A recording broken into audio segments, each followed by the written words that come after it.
April 2003. The desert sky over southern Iraq hangs low and black. The world's televisions are filled with images of tanks rolling through Baghdad, of missiles streaking the horizon. The story being told is simple. America has come for Saddam Hussein, for his weapons of mass destruction, for oil and control. But out here, far from the cameras, something else is happening. कहते हैं कि आज से 5000 साल पहले एक बादशाह था। मेसोपोटामिया माइथोलॉजी के मुताबिक इतना ताकतवर कि उसने आसमान की देवी को रिजेक्ट कर दिया था, इतना बेबाक कि उसने जंगल के सबसे खतरनाक जानवर का सर काट दिया था। लेकिन जब उसका सबसे करीबी दोस्त मरा, तब ये बादशाह टूट गया था। उसने मौत को एक्सेप्ट करने से इनकार कर दिया, मगर वो हार गया और एक ऐसे सफर पर निकला और ऐसे राज की तलाश की और उस राज को पा लिया जो इंसान को इमॉर्टल बनाता है। लेकिन क्या आप जानते हैं कि आज दुनिया के बिलियनियर्स हर साल बिलियंस ऑफ डॉलर्स खर्च कर रहे हैं सिर्फ इसीलिए कि वो कभी ना मर सके। My name is Brian Johnson. I've been spending millions of dollars creating an anti-aging protocol. Really want to have multiple lifetimes with my son. 100 years is not going to be enough. So yeah, I hope you don't die. ये सब कुछ नया नहीं है, लेकिन ये सब कुछ इतनी तेजी से, इतनी डेस्परेशन से अचानक क्यों हो रहा है? ये कहानी शुरू होती है सन 2003 में। We have a new, never before seen video recorded behind the scenes during the invasion of Iraq 20 years ago. सन 2003 में इराक में 5000 साल पुरानी टैबलेट्स दरियाफ्त हुई सद्दाम हुसैन के दौर में। सन 2003 में जॉर्ज डब्ल्यू बुश ने दुनिया से कहा कि इराक के पास वेपन्स ऑफ मास डिस्ट्रक्शन हैं। Weapons of mass destruction. Weapons of mass destruction. Weapons of mass death. Tony Blair ने कहा कि सद्दाम हुसैन खतरनाक है और पूरी दुनिया ने देखा बॉम्ब्स, ड्रोन्स, टैंक्स और इराक तबाह। लेकिन 10 साल के बाद CIA ने खुद मान लिया कि कोई वेपन्स ऑफ मास डिस्ट्रक्शंस नहीं थे। तो फिर इराक पर हमला क्यों हुआ? क्या तेल के लिए हुआ या कोई और राज छुपा था? अप्रैल 2003 में बगदाद गिरा, पर पहले दिन क्या हुआ? यूएस मरीन ने इराक की ऑयल मिनिस्ट्री को प्रोटेक्ट किया, लेकिन इराक का नेशनल म्यूजियम, उस नेशनल म्यूजियम से 15,000 आर्टिफैक्ट्स लूट लिए गए। दुनिया की सबसे पुरानी सिविलाइजेशन मेसोपोटामिया की हेरिटेज सिर्फ 3 दिन में इराक से गायब। और उसमें एक सबसे इंपॉर्टेंट एलिमेंट था, वो इंपॉर्टेंट आर्टिफैक्ट था गिलगमेश का ड्रीम टैबलेट। सन 2014 में ये टैबलेट अमेरिका में हॉबी लॉबी स्टोर के जरिए स्मगल किया गया और FBI ने 2021 में इराक को वापस भेजा। लेकिन सवाल ये है कि इस टैबलेट में ऐसा क्या था? ऐसा क्या था कि एलिट्स ने पूरा मुल्क जला डाला? ये राज है आबे हयात की तलाश। आज सन 2026 में जेफ बेजोस हर साल $1 बिलियन एक एंटी एजिंग कंपनी में डाल रहा है।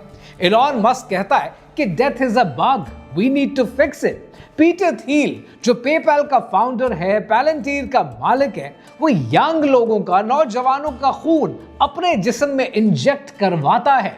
क्या ये पागलपन है? ये 5000 साल पुरानी तलाश का एक मॉडर्न चैप्टर है। आज बात करते हैं दुनिया के उस सबसे पुरानी लिखी हुई कहानी की, जिसमें छुपा है वो राज जो हर सिविलाइजेशन ने ढूंढने की कोशिश की।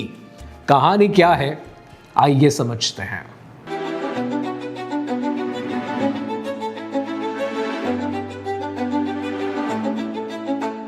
गिलगमेश की कहानी सिर्फ मेसोपोटामिया की अकेली कहानी नहीं है। हर सिविलाइजेशन ने यह सफर किया है। जैसे पहला सफर आपको ग्रीस का सुनने को मिलता है, ग्रीस और एम्ब्रोसिया और उसके गोल्डन एप्पल्स। ग्रीक माइथोलॉजी के मुताबिक माउंट ओलंपस के गॉड्स एम्ब्रोसिया खाते थे, वो डिवाइन फूड जिससे वो हमेशा जवान रह सकते। और हेस्पेरिडिस के गोल्डन एप्पल्स जो कोई भी खाता तो वो इमॉर्टल हो जाता।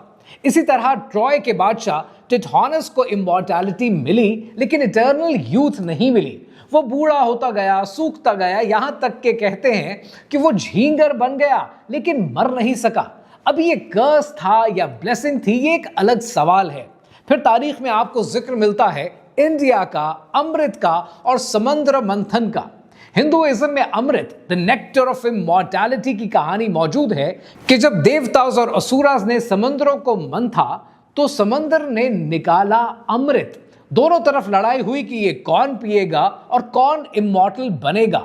और आज कुंभ का मेला इस राज की याद में मनाया जाता है जहां करोड़ों लोग उस पानी में नहाते हैं जो अमृत को छू कर गुजरा है।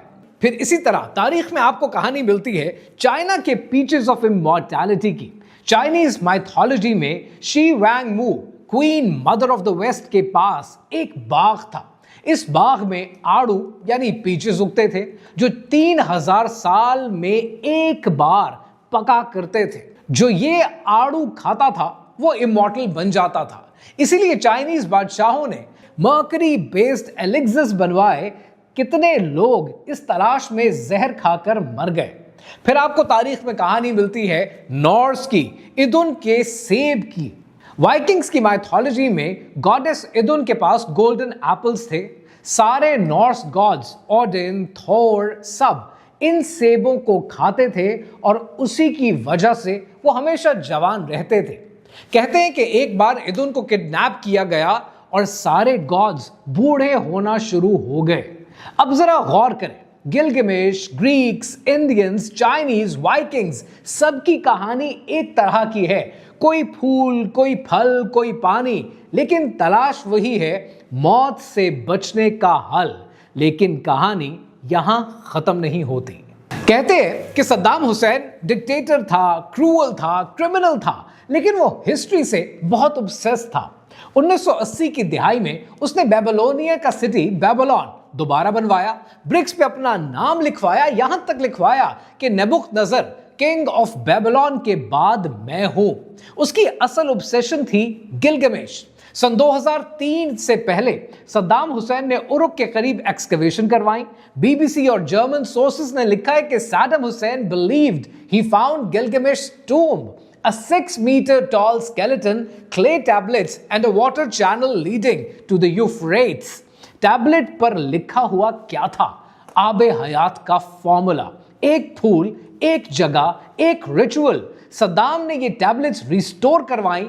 वेस्टर्न इंटेलिजेंस एजेंसीज को पता चला और 6 महीने में इराक वॉर का आगाज हुआ।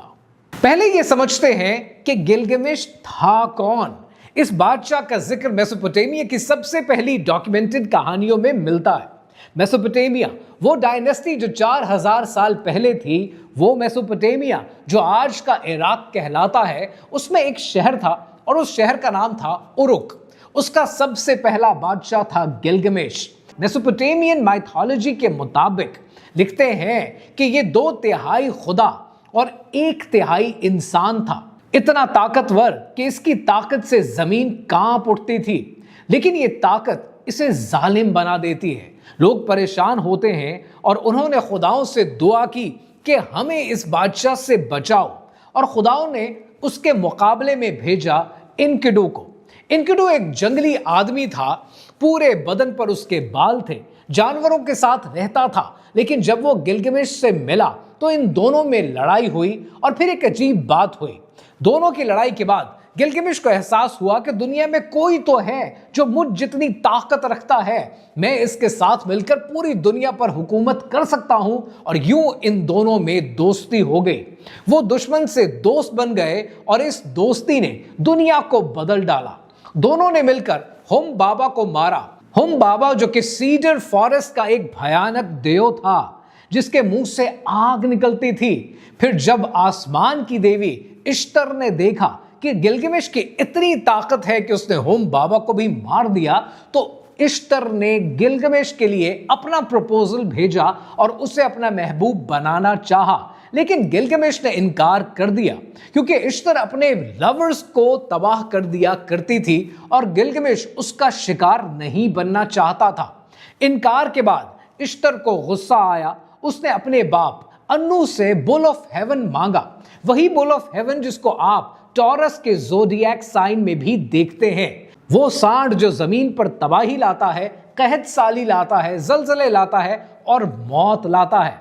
ये सारी बातें जो आपके साथ मैं कर रहा हूं, ये मेसोपोटामिया की माइथोलॉजी के मुताबिक हैं। तो जब ये सांड जमीन पर आया, गिलगमेश और इनकुडू ने उसे भी मार डाला।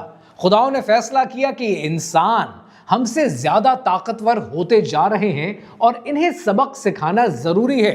और उन्होंने इनकुडू को बीमार कर दिया, कमजोर कर दिया और वो मर गया। गिलगमेश अपने दोस्त की मौत का सदमा बर्दाश्त नहीं कर पाया और टूट गया। 7 दिन तक वो अपने दोस्त की लाश को लेकर बैठा रहा, यहां तक कि उसमें से कीड़े निकलने नहीं शुरू हो गए। और उस दिन गिलगमेश के अंदर कुछ मरा और कुछ पैदा हुआ। उसके अंदर डर पैदा हुआ, मौत का डर। उसने सोचा कि मैं इतना ताकतवर हूं फिर भी मैं मरूंगा, यह नहीं हो सकता। मैं ढूंढूंगा वो राज जिससे मौत को हराया जा सकता है। और यूं गिलगमेश निकल पड़ा आबे हयात की तलाश में। कहते हैं कि गिलगमेश आबे हयात की तलाश में बहुत दूर का सफर करता है और बहुत दूर निकल जाता है और उसे अमर करने वाला फूल मिल भी जाता है, मगर वो फूल एक सांप खा लेता है और अपनी केचली उतारकर जवान हो जाता है और ऐसे में गिलगमेश खाली हाथ रह जाता है। जब गिलगमेश वापस उरुक आता है तो वो बिल्कुल खाली हाथ होता है। वो टूट चुका होता है, थक चुका होता है, उसकी उम्मीद खत्म हो जाती है। लेकिन फिर उसने अपने शहर की दीवारों को देखा।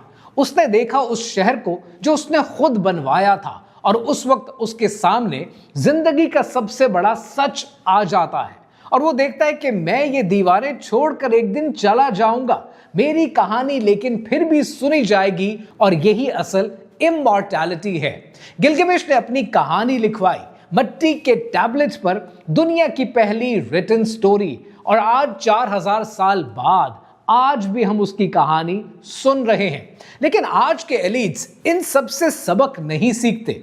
जरा गौर से देखें कि पैटर्न क्या है। गिलगमेश समंदर की गहराइयों में गया, जेफ बेजोस स्पेस को कॉलोनाइज कर रहा है, गिलगमेश माशू माउंटेन्स की टनल से गुजरा और इलॉन मस्क बोरिंग कंपनी के थ्रू अंडरग्राउंड सिटी बनाने की कोशिश कर रहा है, और गिलगमेश ने फूल ढूंढा जवान रहने के लिए, और Peter Thiel young blood transfusion ले रहा है।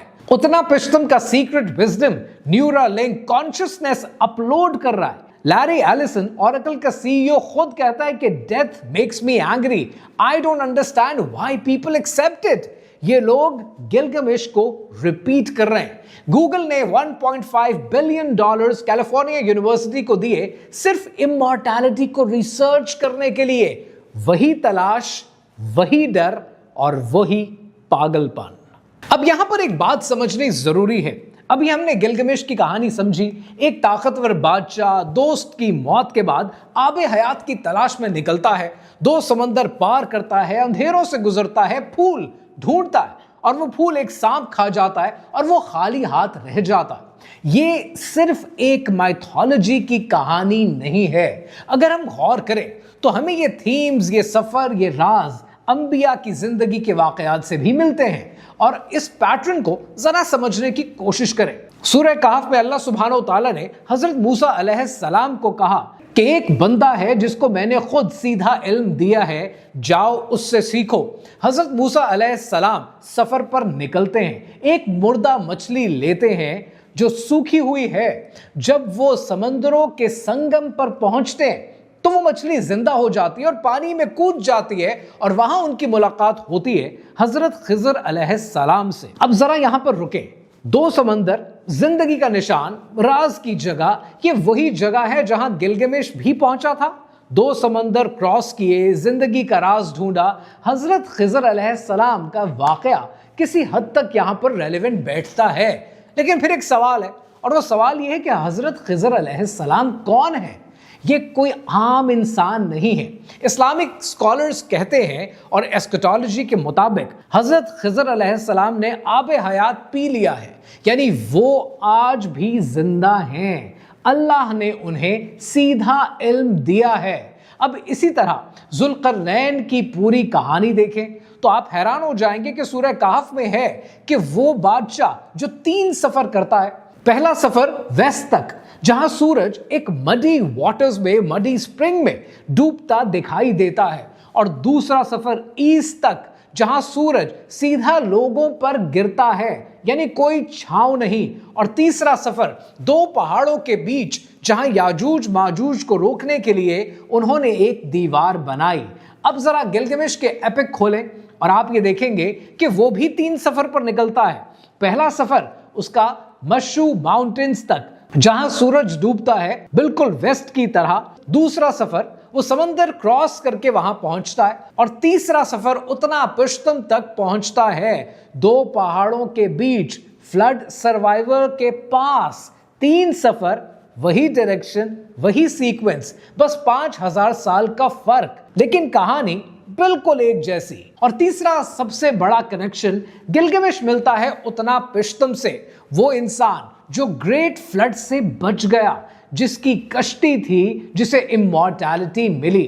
अब कुरान मजीद में हमें हजरत नूह अलैहिस्सलाम का वाकया मिलता है, वही तूफान, वही कश्ती, वही निजात। गिलगमेश एपिक में भी फ्लड है, कश्ती है, एक इंसान बचता है 5000 साल पहले, लेकिन कहानी में वही वाकया जो कुरान में बयान किया गया है, मिलता जुलता। माइथोलॉजी के मुताबिक उतना पश्चिम गिलगमेश को कहता है कि आबे हयात चाहिए, समंदर की गहराई में कांटेदार फूल है, वो जवानी देता है। गिलगमेश पांव पर पत्थर बांधकर समंदर में कूद जाता है, फूल मिलता है, खुश होता है, लेकिन रात को एक सांप आता है और फूल खा जाता है। सांप अपनी केचली उतार कर दोबारा जवान हो जाता है, पर गिलगमेश के हाथ कुछ नहीं लगता, वो खाली हाथ रह जाता है। अब जरा तीनों कनेक्शंस को जोड़ें। जुल्करनैन, गिलगमेश, दोनों शायद खाली हाथ रहे, लेकिन सबकी डिटेल्स अभी तक हमारे पास मौजूद नहीं है। और हजरत खिज़र अलैहिस्सलाम, उन्हें इमॉर्टैलिटी मिली क्योंकि अल्लाह सुब्हानहू तआला ने उन्हें इमॉर्टैलिटी दी। अपनी ताकत से हासिल नहीं की, अपने पैसों से हासिल नहीं की, अपनी आर्मी से हासिल नहीं की। ये पैटर्न सिर्फ एक चीज कह रहा है कि आबे हयात अल्लाह सुब्हानहू तआला की मर्जी से मिलता है, ताकत से नहीं मिलता, पैसों से नहीं मिलता। लेकिन ये सब बातें कुरान मजीद ने पहले ही बयान कर दी हैं। सूरह अंबिया में अल्लाह सुब्हानहू तआला ने इरशाद फरमाया, जिसका मफहूम है, और हमने तुझसे पहले किसी इंसान को हमेशा की जिंदगी नहीं दी, क्या अगर तू मर जाए तो ये लोग हमेशा रहेंगे। हर जान को मौत का मजा चखना है। जुल्करनैन को इतनी ताकत मिली कि उन्होंने याजूज माजूज को रोक दिया, फिर भी फना हो गए। गिलगमेश को फूल मिला, सांप खा गया, वो भी हार गया। और ग्रीक गॉड्स भी रैग्नारॉक में खत्म हो गए। और आज दुनिया के बिलियनर्स ब्लड ट्रांसफ्यूजन, न्यूरालिंक्स की चिप्स, मार्स की कॉलोनीज, ये सब भी हारेंगे।